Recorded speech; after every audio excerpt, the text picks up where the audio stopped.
Man, I almost don't even know where to begin, to be honest with you, man. Like, I was not expecting that. I was not expecting that. I mean, you want to talk about getting outcoached?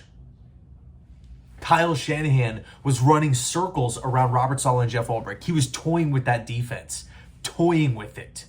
And keep in mind, no Christian McCaffrey, no Ricky Pearsall, and the 49ers had their way with the Jets defense. Had their way with it. They could do whatever they want.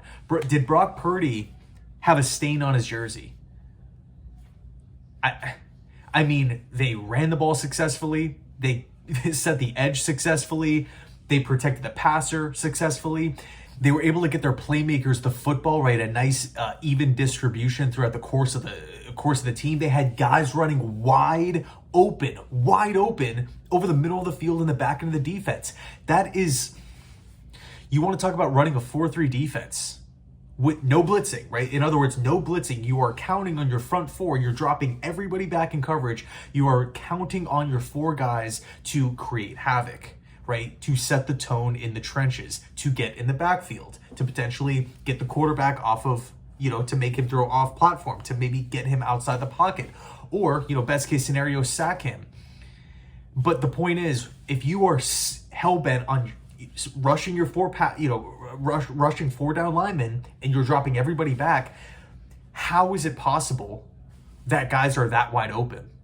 Kyle Shanahan, again, it goes back to coaching. Kyle Shanahan knows Saleh's tendencies, right? For example, the cover 3 looks, right, where they would maybe take like a guy like Jennings and they'd send him deep on a go route, pulling a corner back deep, right, because you got to defend the deep parts of the field. DJ Reed would be sprinting backwards. All of a sudden, that opens up a nice pocket for George Kittle to just slide right into and pick up a 15, 20-yard gain. They were doing those kinds of things all night. San Francisco completely kept New York on edge, right? I mean, you want to talk about trench play? San Francisco dominated.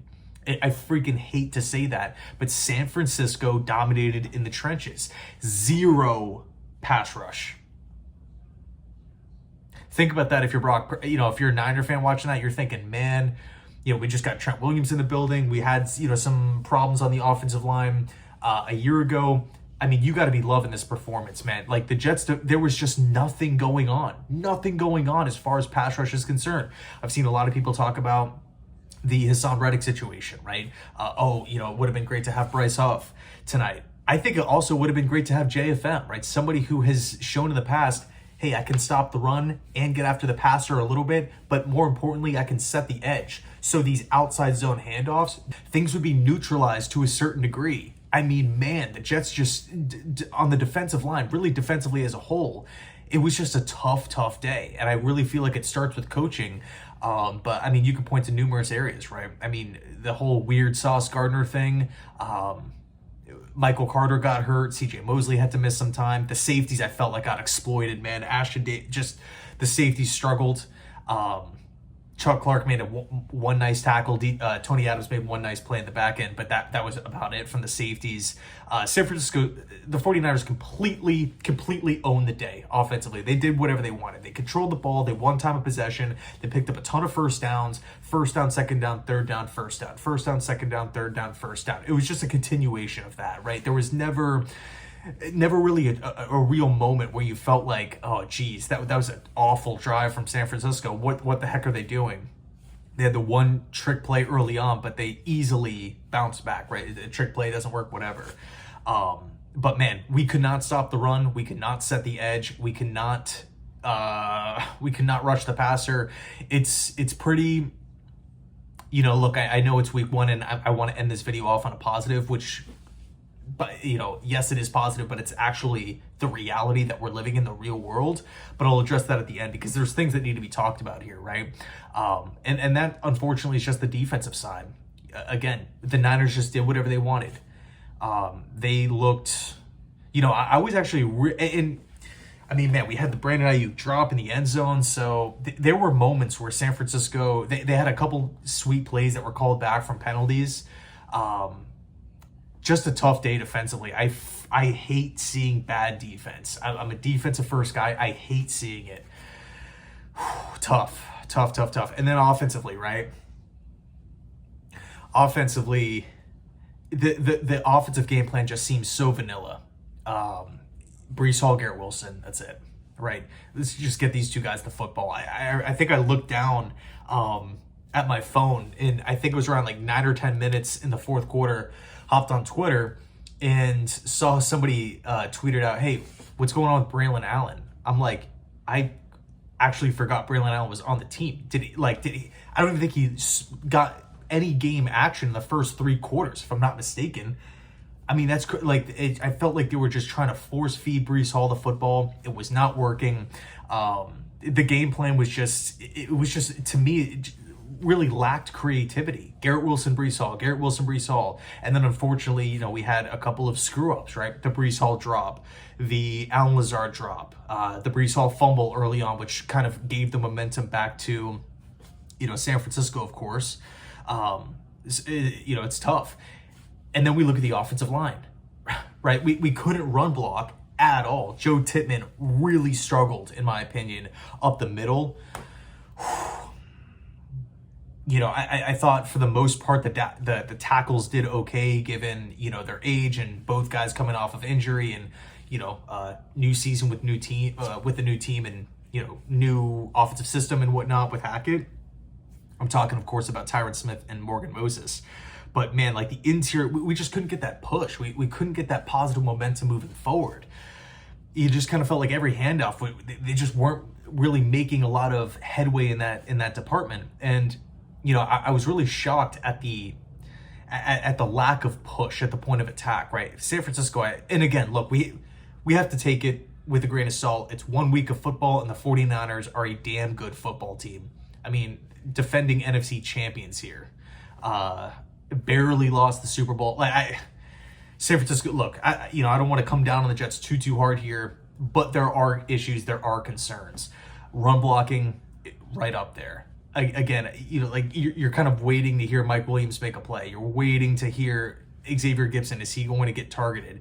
Is Corley going to get targeted? Is Braylon Allen going to get involved? All these guys that we're hearing about throughout the course of training camp, and in some cases preseason, and the game is just going and going and going. You're just thinking it's just going to Garrett Wilson and it's just going to Breece Hall, which is tough. It's really tough to, be in that mindset because, or be in that mindset as a fan because, you can only imagine what Sorensen, right, the Niners defensive coordinator is doing and thinking. He's probably thinking, okay, well, the game plan is pretty obvious here.